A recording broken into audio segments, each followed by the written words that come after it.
Hi everybody, FPL Witty here, hope you're well. Back for another of my FPL videos. I was going to say weekly FPL videos, but we're getting two game weeks in a week at the moment, aren't we? So they're coming thick and fast, these videos. Hope you're enjoying them. If you're sticking with it, then thank you, hope you're enjoying them. If it's your first one, then you're very welcome. So the idea is that we get out in the West Yorkshire countryside, just have a chat about what's going on in the FPL world, have a look at the game week just gone, the game week ahead, have a look at some key issues. So nearly came from a different venue. I've been recording all my videos around this similar area, but you very nearly got one from Blackpool this week, so I was meant to be there today, but bit of a change of plan, which I won't go into. So that would have been an opportunity to talk about all the donkeys in my team, of course, wouldn't it? But we'll aim for that one another day. So game week 5 all over, midweek game week. Hope you had a good one. I actually escaped with another very good one. So the green arrows are coming thick and fast at the moment, so I'm not getting carried away, because we know all too well that this game has a habit of kicking you in the teeth if you get too complacent. So I'll talk about my week a bit later. But yeah, it was another dramatic one, wasn't it? Just like the one that went before it. So all the talk pre-game week was Haaland or Salah for captain, really. That was the big call, and whether Haaland would start. I think most people sort of gambled on Haaland getting the game and perhaps resting against West Ham at the weekend ahead of the Champions League. So that's how it worked out. So those that took the gamble on Haaland starting, wow, we were rewarded with a first half hat-trick.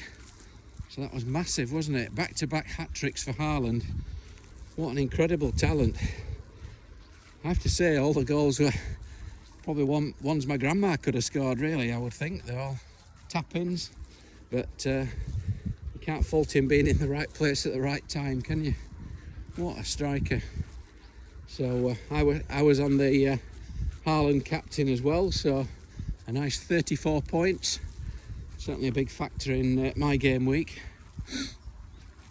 I said last week not to abandon the double Manchester City defence. A lot of people were jumping off because they'd conceded in a couple of games. I said stick with it, they're the best defence, so I hope you did.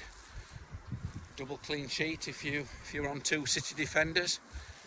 I was on Cancelo as well, so again, I think last week I talked about people selling Robertson and Trent, who returned 26 points. I said those Robertson and Trent sellers will probably move on and sell Cancelo and Salah this week, and sure enough they both returned double figure scores. So I think there's a bit of a theme really coming out about keeping hold of your top players. If they're blank for a couple of games, just keep them, don't sell them. So Cancelo, that was good. There were a few concerns about how effective he'd been in an attacking sense this season, so it was good to see him get his goal, 12 points. So I was on Haaland and Cancelo, so that certainly set the tone for my week. And Liverpool, all the talk before was about the 9-0, wasn't it, that Salah blanked in. Quite a few went with Salah as captain, and for I think most of the night really on Wednesday there were Salah captainers were probably drowning their sorrows in the beer, really, weren't they? But as it turned out, it was quite bizarre, really. Haaland got 3 goals, Salah didn't get a goal. But in the end, if you owned both, if you captained one and not the other, you were only 7 points down as a Salah captainer. That 98th minute assist off his shoulder was quite significant, really. Extra 3 points plus an extra 2 bonus points. So Yeah, in the end, I think Salah captain has got away with it, really, didn't they? Only 7 points difference if you won both, but captain Salah, so not huge in the end. I've seen a lot of people who didn't captain Haaland getting the same scores as Haaland captainers. It's just another assist or a goal or clean sheet elsewhere, really, isn't it? So I think Salah captain has got away with it. Came out with 10 points. It's strange, really, wasn't it? There were 5 added minutes and Liverpool got the winner in the 98th minute. I'm saying nothing. Carvalho, perhaps he could be an option now. Bit of rotation. I was on the Trent Robertson double up, which brought 26 points the week before. So that was another disappointment. Still continue to be frustrated by Robertson. So he seems to be getting subbed off every single game. Fortunately for me, this much talked about battle for the third Liverpool spot between Robertson and Luis Diaz. Luis Diaz blanked as well, so that was largely irrelevant this week, wasn't it? Arsenal, they just march on, don't they? 100% record, even when they concede. You think they're not going to get it done, and they keep doing it. I wonder how many people sold Martinelli and Jesus last week after they blanked. Recurring theme this, isn't it? Selling players that blank, top players, they come back to bite you the week after, just don't do it. Both scored. Martinelli and Jesus doing the business again. I was a Ramsdale owner, so he conceded a goal straight from a corner. Whether or not it was impeded, I don't know, but he's becoming a bit of a frustrating own. I have a decision to make on that one this week. So Chelsea, all the talk pre-game week or in the afternoon leading up to the game was Reece James, wasn't it? Not spotted in training pictures. And what to do? Do we sell him? Do we hold him? I think the ones who sold him were pretty unlucky, really. Most of them sold him for perhaps Cucurella, who blanked. A lot sold him for Brighton defenders, especially Dunk, who scored an own goal. So that was quite a big swing, really. I decided I'd keep Reece James. Again, I think he's a cracking player, so I've seen him back in training this week, so I'm very happy to keep hold of him, have him back in this week, assuming that everything in the press conferences are okay. So I actually managed to keep hold of Reece James and play Andreas Pereira at first sub, so that was good. So that's quite a big swing, really. The ones who sold Reece James and replaced him with Dunk, and the ones who relied on Pereira, so I was on the right side of variance there. So I think a lot of people switched to the Brighton defence this week, didn't they? So that went, they didn't get a clean sheet there. Big headlines of Rodrigo getting injured as well. I wasn't on Rodrigo, so I've dodged that one, but again, that's a pretty unlucky one for owners. So yeah, plenty going on, an eventful week.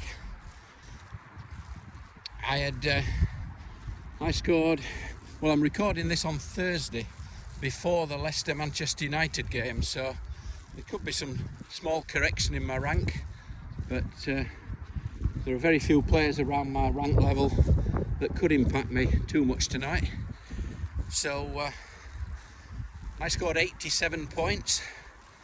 I captained Haaland, got Cancelo, got Jesus and Martinelli. So I got Salah and I got Andreas Pereira off the bench, so that worked out pretty well.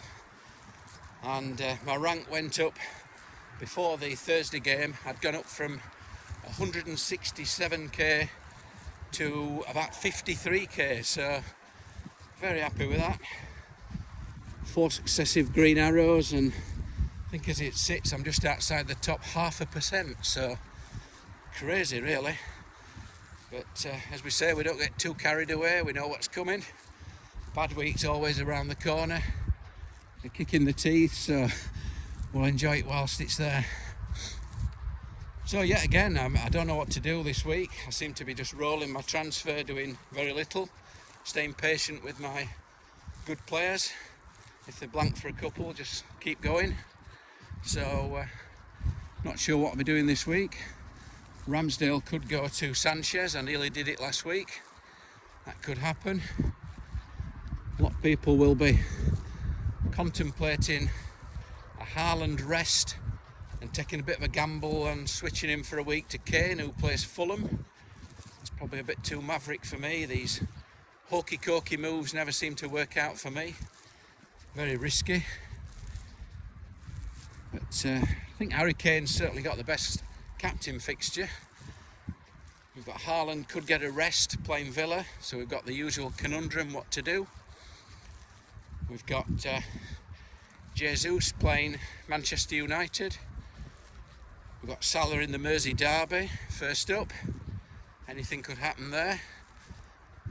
And then if you're a Kane owner, I think you've certainly got the best fixture against Fulham. So it's whether you bust your team up to try and get Kane in and then work out how you're going to get Salah or Haaland back. So lots of big decisions. I've still got this Robertson against Diaz thing gnawing away at me, but Robertson's gone down in price again overnight and Diaz up, so my plan is to wildcard in game week 9 during the international break, so I could well just stick that one out, I think, and see Robertson over Diaz for the next 3 weeks, particularly as we've got the likes of Darwin Núñez and Jota, which could impact on the minutes of Diaz, who's not exactly burning it up himself, is he? So lots to think about. So I'll try and keep it there, try and keep these to about 15 minutes. Hope you had a good week. If you didn't, don't worry about it. If you want to keep in touch with my team, you can follow me on Fantasy Football Geek website, where I write weekly articles there. I also record these once a week. Find me on Twitter. So if you enjoyed the video, be sure to like it, subscribe. You can watch them regularly. And hope you have a good week in game week 6. We're straight on with that. Coming thick and fast. We're on with the Mersey derby next up. So I wish you all the best with game week 6. Keep the faith if you're struggling. It's nothing more than 1 or 2 points a week wherever you are. So if you do it, if you're 30-40 points behind, you can recover that 1 or 2 points a week, no problem. So keep the faith, have a good game week 6, and I'll see you back here next week. As they say in Barnsley, I'll see thee.